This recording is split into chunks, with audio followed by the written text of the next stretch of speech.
wanted to bring on our guest Abubaker from Gaza. Abubaker, are you there? Yeah, hello. Hi, friend. How are you?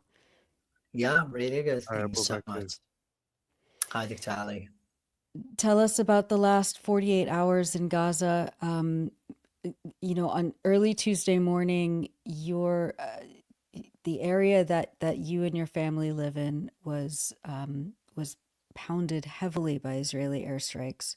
Can you Much talk of about Gaza, much of and Gaza, yeah. yeah, exactly, and much of Gaza, from the north to the south. Can you talk about what happened Tuesday and what's going on today since dawn? Yeah, it's a very tragic situation. Like, we were about to sleep on that day, and then out of a sudden, four explosions happened in my area because Delbach was the first place hit by the Israeli military on that day. So it was the start of the series of the airstrikes. So there were four very, very powerful blasts that shook the entire area at that time. My family was partially awakened, and so was I. It was terrifying, so horrifying. After that, the artillery shelling also started simultaneously with the airstrikes, and then an airstrike after another airstrike, and the artillery shelling from Israeli tanks, the live rounds, the projectiles, having to stop it all. So yeah, we lived in constant horror for 24 hours. And then my sister in the northern parts of the strip, unfortunately, I'm sorry to say that she's now trapped in the north, and she could not really come back or the south of the strip and unite with us, unfortunately. So Elul, her mother, her father, and the other nephew of mine are all trapped in northern Gaza under the most incredibly harsh circumstances that someone can really imagine.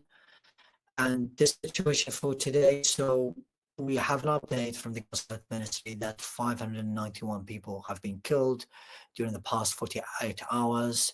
The number continues to rise. The scenes here at Al-Aqsa Hospital are incredibly horrific and terrifying. The the pile, the corpses are everywhere. The blood is everywhere. So we got back to where we were because Israel continues killing Palestinians en masse, and Israel continues bombing everywhere. The Israeli tanks are unceasingly shelling Deir al-Balah, shelling central Gaza.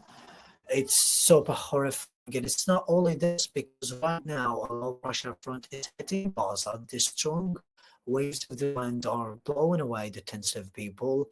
One of the tents near our home was totally blown away. People have ended up on the street.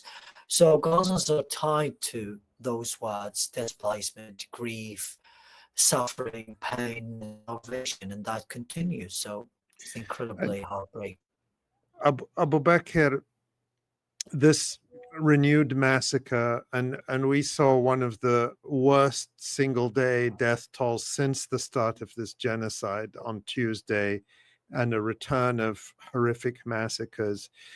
But for the previous more than 2 weeks, Israel has also been starving Gaza from food, medicine, fuel, electricity, which wasn't coming to ordinary people anyway, but was being used to run desalination plants. So, what little water, fresh water is available, they were also trying to cut water off from people. Talk about the impact that has been having on you, on people in Gaza, this genocide by starvation. Yeah, now we have the entirety of the population have resorted to canned food. So for today's iftar, we just ate some lentil soup, and that is, of course, a symptom of the ongoing blockade by Israel and the closure of the two crossings. So people don't have any choices right now. There are no vegetables in the markets, probably very, very few quantities, a trickle of vegetables inside Gaza's markets, and no fruits, no meat, no fishes, nothing of all of that. So it's just a repetition of something that we were enduring before in the past 15 months, and it's back again. And unfortunately, the reopening of the crossings doesn't seem imminent, and probably the closure will take much, much more time until it can be lifted. So it's very heartbreaking. Like people, most families right now end up without any meals because, again, we go back to the same point, which is that people cannot really afford buying vegetables. Vegetable like one potato costs $4, an eggplant costs $3, one tomato costs $3, one onion costs $4. How would you want people to afford? How would you want an entire population, more than 80% of them have lost their work since the start of the genocide? How would you want them to afford these extremely exorbitant prices? So people instead have canned food, and they have the lowest quality of food to eat. They have resorted to using bug-infested flour, old flour, because there is no flour inside the territory at all. The humanitarian organizations, the work of them has been halted after they were denied by the Israeli military inside Gaza. People here don't know what to do, but people are very afraid. I can tell you, I'm so sorry to say this, they're very frightened of this phase two of the genocide. They don't want to go back to this sheer horror again and again, because they wanted to rebuild something. They wanted to restart their new lives during the ceasefire, although it was multiple times violated by the Israeli army. But now their dreams destroyed again, their lives being taken very mercilessly. So what do you want from people? What else Israel is going to destroy in Gaza? So what would be left for the population outside the Gaza, for the entire world, to do something and stop this barbarism, stop this fiendish situation unfolding inside Gaza? So people in Gaza cannot really blot out their pain. They cannot really vent their pain, because their pain is being compounded every single day. Our pain is being compounded every single day. During the ceasefire, students went back to their work, to their studies, to their schools, to their universities. People started to rework again. They started to rebuild. They started to reopen their markets and their restaurants. All of that out of a sudden has vanished. So it's a tragic, it's miserable, and it's inconceivable. I don't know what to say anymore, but hopefully we're not going to go through this anymore. It can be reached very soon. We hope that too, of course. Abubaker, we don't want to take up too much of your time because the internet is really spotty, and it's getting late there for you. But the a medical worker in Gaza, and I quoted this in the news report at the top of the show, said that because of the siege, because of the last 2 weeks, 3 weeks of the closing of the crossings, on top of the humanitarian aid, the basic medications and medical equipment not being able to be let in 17 months, that people who arrive at the hospitals after massacres like the ones that we've been seeing the last 48 hours, that an injury is a death sentence. Can you talk about what capacity hospitals and clinics are able to work at under these conditions right now? What you know about the medical catastrophe right now? Yeah, my family, my parents in particular, need proper medications, specific medications that I really searched for all around Gaza, in the north, in the south, and here in central Gaza, but I didn't find them.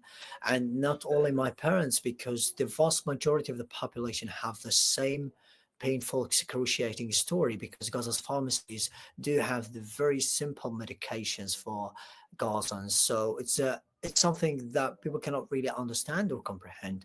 And I talked to doctors from Al-Aqsa Martyrs Hospital and from Al-Awda Hospital. And they told me that they are right now dealing with the bare minimum, with less than the bare minimum in their hands, because there are no medical supplies, there are no basic necessities to treat the influx of casualties that is coming every single hour from different parts of the strip that are continuously being hit by the Israeli military, from drones, from gunships, from boats, military boats, or from quadcopters and the fighter jets. So the scale of injuries is very hard to treat and is very hard to deal with, because we're talking about that the hospital is being inundated with the number of injuries, and the injuries continue to rise, and the vast majority of them are children. I saw children here around me, they have sustained life-changing injuries, and they have, like, their lives have ended here, because I'm sorry to say this, but death for them is much better than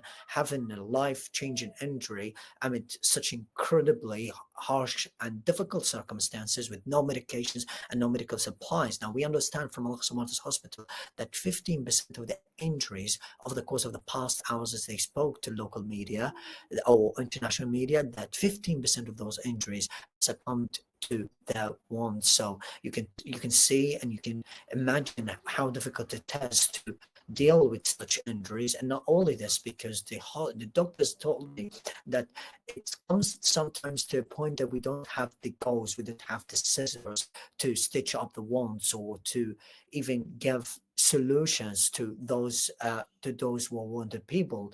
And now it's the same scenario: blood splashed all over the floor, a lack of beds, medical beds, people are being treated on the floor, and it's just like repeating itself again. Nothing hasn't changed, because Israel has been sorry, Israel has been blocking aid and medical supplies even during the ceasefire, and did not adhere to the humanitarian protocol that should have secured the entry of all those medical supplies and medical devices. So the devices that are needed, like the X-ray devices, are not found. The generators are running out of fuel. There is a fuel crisis, and sorry, and we cannot run the generators, we cannot run the hospitals very properly. There are no devices, and specific wards of the hospitals are operating right now, so not the entirety or the whole hospital is working. So it's unimaginable that those doctors, there is also a scarcity of medical staffers, so there's a scarcity of experience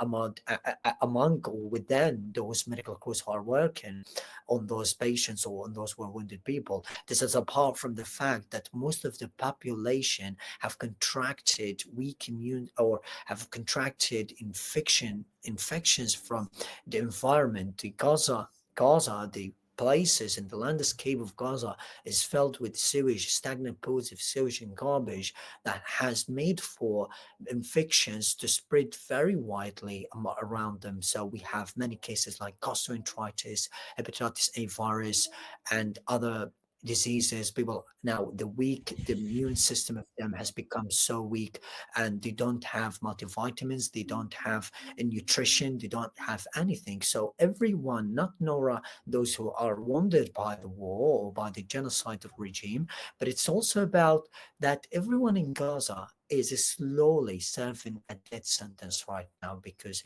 it's a starvation, it's relentless bombardment, and at the same time, it's horrific circumstances, because the vast majority of the population live in very leaky, flimsy, dilapidated tents under the worst circumstances ever to be imagined, and their trauma is being compounded because people are trying to recover from the unending trauma, the cycle of grief and agony they have been through during the genocide. I know people that they haven't yet recovered the bodies of their loved ones from under the rubble, and now some of them whom I know have been killed during the first 2 days. And in addition to that, not only this, I know people who have been desperate for medical evacuation. Right now, the crossings are closed, so they are just a few meters away, a few minutes away. They are on the cusp of imminent death. So this is the tragedy. This is, you shouldn't really stay out of the weeds. You have to get deep into what Gaza is like right now, because you have been aware for the past 15 months. Now, it's not your time to just keep watching and saying that we watch this and we watch this, we watch this. We need actions on the ground, because if this goes on, Gaza will be literally erased from the north to the south. But the people of Gaza stay committed to their hope, to their beliefs, and that they will continue. But when everyone is letting them down and everyone is leaving them alone, what would you expect from an entire population? Half of them is just their children, who are spending their whole day outside in the streets, barefoot, with one piece of clothing on their bodies, and they don't have food, and their families, most of the children have lost their parents yesterday in Deir al-Balah. I'm aware of at least 5 children who have lost their parents, and right now they don't know where they can be brought, so they are just thrown inside Al-Aqsa Martyrs Hospital with no care, with no one being beside them. So there is no sign of hope at the moment. There's no sign of life, and people do hope and do pray for an end to this and a return to a sense of normality they've been always longing for. And hopefully the hope of Palestinians will continue to spread and shine. And we want to make sure that Gaza is going to be rebuilt. That's the very most important thing. You need to act. No. We hear you loud and clear, Abubaker. We need to act. I know that many of our viewers and listeners are acting and are hearing you, and we hear you loud and clear, and we really don't have words to express how much sorrow and pain we have. And we know that people in Gaza are exhausted after almost 18 months of genocide. And even during the so-called ceasefire, even though there weren't the daily massacres, life wasn't easy. And so they faced this renewed horrific bombardment in a position where they're already weakened in terms of their health. And even though we can't compare our situation to that of people in Gaza, many of us feel after 18 months that we've been speaking, we've been acting, and we see this still going on. But what I want to assure you, Abubaker, and I hope you carry this message to people around you, is that we won't give up and we won't leave you and we won't be silent no matter what the cost. And we hope to see that day very soon where this ends and Gaza is rebuilt. And in the meantime, we hope you stay safe. We are grateful for your reporting, which you continue to do all the time on your social media accounts, on Twitter and on other outlets. Yeah. And I just want to please urge you to be as careful as you can. I am, but there are 3 things that I want to mention very, very quickly. The first thing, it's very painful that Deir al-Balah and Central Gaza right now, they don't have a single drop of potable water, because the desalination plants have been taken out of service completely because of the fuel crisis. So what does it mean? The people are now do not find places to go for or to go and find potable water, because Israel has done this, has cut off electricity to the strip, and they are just showing up to the media and talking about their genocidal intents, and no one is stopping them. The second thing, I'm a brother of a sister. My sister is in the north. The feeling of the separation is very, very intimidating and very, very, very heartbreaking. Something that people have to know. Imagine that your sister, you cannot really visit her, you cannot really see her, you cannot really call her, because the northern parts of the strip are almost taken out of the entire world. They are cut off from the entire world. These things people have to know. And thirdly, when we talk about the American audience, Dr. Ali, you are paying for my suffering. You have to know that. So it comes as your priority that your government is the first responsible entity that is funding and sponsoring my suffering right now and the killing of my people and the pain that is creeping into my heart and the painful memories that I cannot really take myself away from. So Americans do have to stand as the first people, and they do have to lead the actions to make sure that Gaza's not going to bleed again, because we have bled enough. So what's more, like 60,000, more than 60,000, we're talking about more than 80,000. So what's more left? Like, I don't know what else Gaza has to bleed, or what else Gaza has to sacrifice until you make sure that Gaza is going to have its life again. So it's barbaric, it's unimaginable, and beyond fiendish, beyond heartbreaking. So these feelings